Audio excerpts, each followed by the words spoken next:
membaca buku dengan Mama. Judulnya adalah Lutung Kasarung. Ya, kita mau baca cerita rakyat. Salah satunya adalah dari Jawa Barat, Lutung Kasarung. Buku ini terbitan BIP kelompok Gramedia dengan penulis Dianka, pengalih bahasa Dono Sunardi, dan ilustrasi Agus Ginanjar P. Kita baca ya. Ini ceritanya.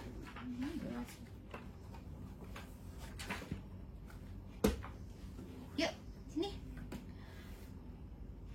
Lutung Kasarung. Purbararang dan Purbasari adalah putri kerajaan di Jawa Barat. Meski bersaudara, sifat mereka berbeda. Purbararang sombong dan pemalas. Sebaliknya, Purbasari amat ramah dan rajin. Ada berapa nak putri rajanya? Ada dua. Siapa namanya?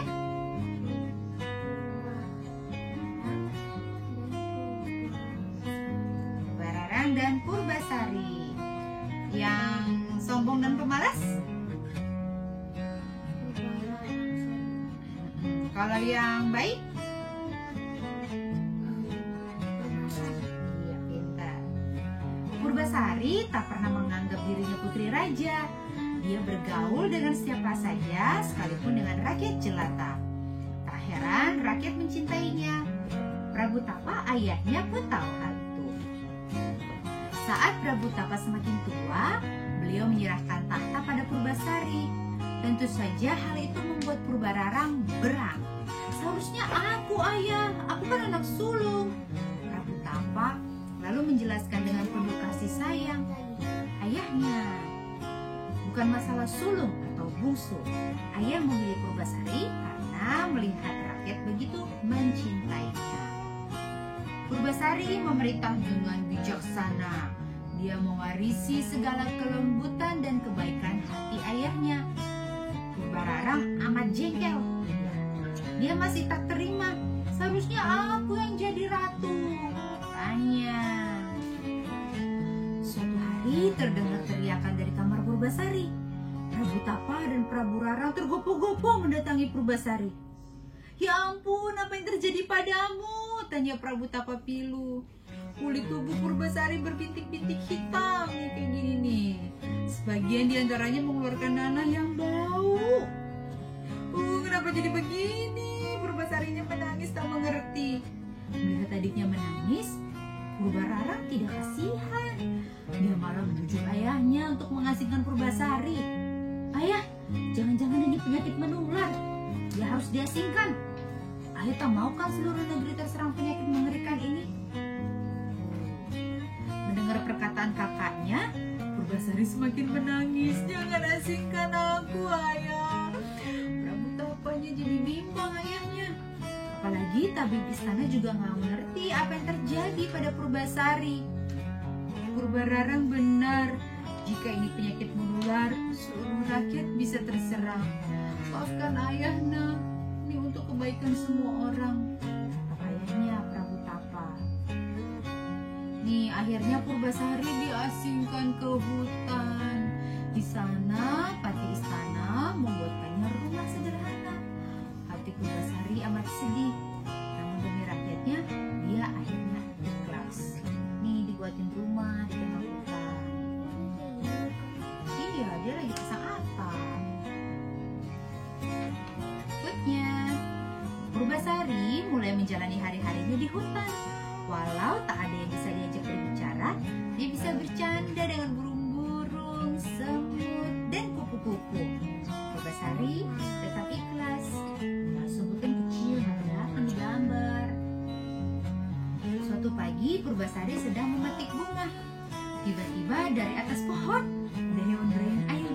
Oh, ada lutung! Teriak si Purbasari. Lutung itu turun lalu menyodorkan sebiji mangga pada Purbasari. Loh, lutungnya baik loh ngasih mangga. Nih. Purbasari amat senang. Kini dia punya teman. Meski tak bisa bicara, lutung itu amat mengerti Purbasari. Dia membantu Purbasari Purbasari makanan. Iya. Dia juga mendengarkan segala keluh kesah Purbasari. Purbasari memanggil lutung itu dengan sebutan Lutung Kasarung, yang berarti lutung yang tersesat. Sudah berbulan-bulan Purbasari tinggal di hutan. Namun penyakitnya tak sembuh juga. Dia bercermin, dia berkaca nih, memandang wajahnya yang tampak mengerikan. Duhai Tuhanku, kapan penyakitku sembuh? Tanyanya bingung. Iya, itu kan dia sakit. Sakitnya bentol-bentol warna hitam. Waktu itu belum ada obat. Dia nggak tahu sakit apa. Nah, mendengar ratapan Purbasari, Lutung Kasarung lalu memetik banyak bunga dan memberikannya pada Purbasari. Kamu ingin aku membasuh diri dengan bunga-bunga ini? Tanya Purbasari. Lutung Kasarung mengangguk. Percuma, bau tubuhku terlalu busuk. Purbasari menolak. Lutung Kasarung terus memaksa. Dia melompat-lompat dan menunjuk ke dalam hutan. Purbasari penasaran, ada apa di dalam sana? Ternyata ada danau luas yang airnya begitu bening dan harum.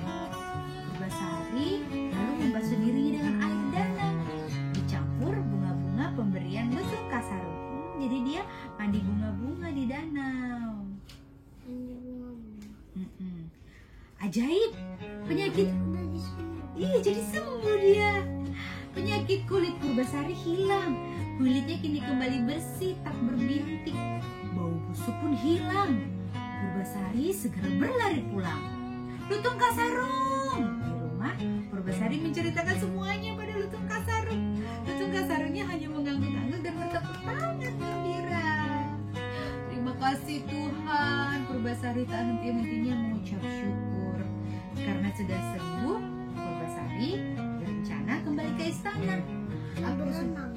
Iya, berenang, membersihin kulitnya pakai air dan bunga-bunga tadi yang dikasih Lutung Kasarung.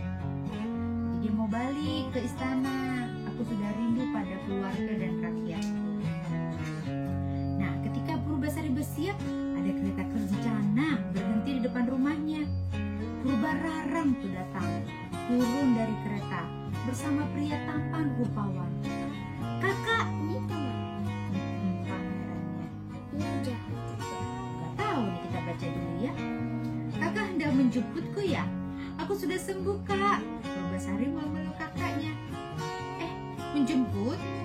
Tidak, aku hanya ingin melihat keadaanmu. Bagaimana kamu bisa sembuh? Tanya Purbararang penasaran. Purbasari pun menceritakan semuanya. Sekarang aku sudah sembuh. Aku mau kembali ke istana. Purbasari tutup ceritanya. Nah, Purbararang memutar otak agar Purbasari tidak kembali ke istana. Aku harus terus jadi ratu. Apalagi kini aku sudah menikah dengan Indrajaya. Kami berdua akan menjadi raja dan ratu yang hebat. Rambutnya panjang. Iya, ntar kita lihat dulu ya. Adikku sayang, kamu boleh kembali ke istana dan jadi ratu lagi. Tapi ada syaratnya, kata Purbararang. Apa syaratnya? Kamu harus mengalahkan aku.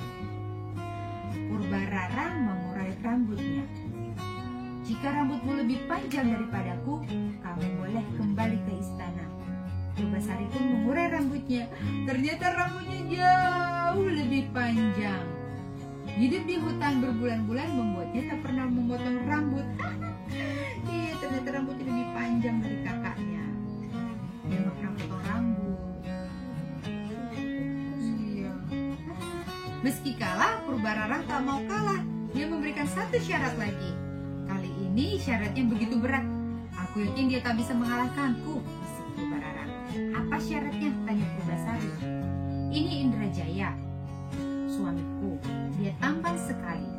Jika kamu punya calon suami yang lebih tampan dari dia, maka aku kembalikan tahta ratu padamu, kata Purbararang. Purbararang terdiam. Dia tak punya calon suami. Selama ini dia hanya hidup sendirian. Tak pernah bertemu manusia manapun. Purbasari Purbasari membuka mulut hendak mengakui kekalahannya. Nah, namun Lutung Kasarung menarik-narik jari Purbasari dan menunjuk dirinya sendiri. Oh, kamu mau jadi suamiku? Tapi kamu kan... Purbasari berbisik bingung. Lutung Kasarung mengangguk-angguk dan terus menunjuk dirinya sendiri. Nah, kita dengar ceritanya. Calon suamiku adalah dia. Purbasari menunjuk Lutung Kasarung. Seketika pecahlah tawa Purbararang dan Indrajaya. Lutung, calon suamimu Lutung, katanya, makanya mereka ketawa. Mana mungkin dia mengalahkan ketampanan Indrajaya. Purbararang dan Indrajaya membalikkan tubuh, bersiap naik kereta kencana. Kamu kalah, tinggallah di sini selama-lamanya. Kalah katanya. Ya, kan ini Lutung, ini manusia. Kemudian sebelum Purbararang melangkahkan kaki, terdengar suara aneh. Blup, blar. Tubuh Lutung Kasarung tertutup cahaya putih. Perlahan cahaya itu pudar. Nah, berganti jadi pria yang jauh lebih tampan dari Indrajaya. Berdiri di sana. Tuh, jadi pria ganteng, Bang. Siapa kamu? Purbararang ketakutan. Dia menelisik pria itu dari ujung rambut sampai ujung kaki. Aku Lutung Kasarung, calon suami Purbasari. Purbasari terkejut. Sebenarnya kamu ini manusia atau lutung?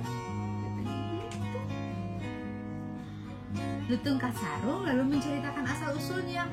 Aku adalah pangeran. Saat masih bayi, aku dikutuk oleh musuh ayahku.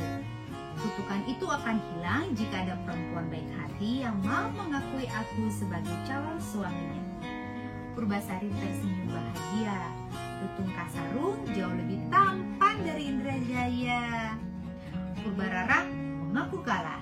Dia mengajak Purbasari pulang ke istana dan kembali jadi ratu. Tak berapa lama, Lutung Kasarung datang melamar Purbasari. Mereka akhirnya berdua hidup bahagia selama-lamanya. Tuh. Jadi pesannya adalah, coba kita baca sama-sama. Ini, nak, yang di belakang duduk di mana sih? Iya, kencing suaranya ya. Pesannya adalah rasa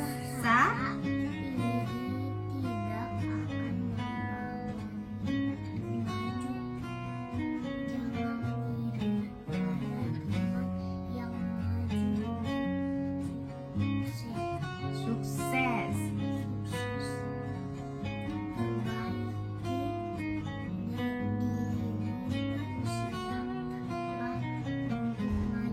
Oke, jadi siap untuk maju. Oke, demikian teman-teman cerita Lutung Kasarung kita hari ini. Sampai jumpa lagi.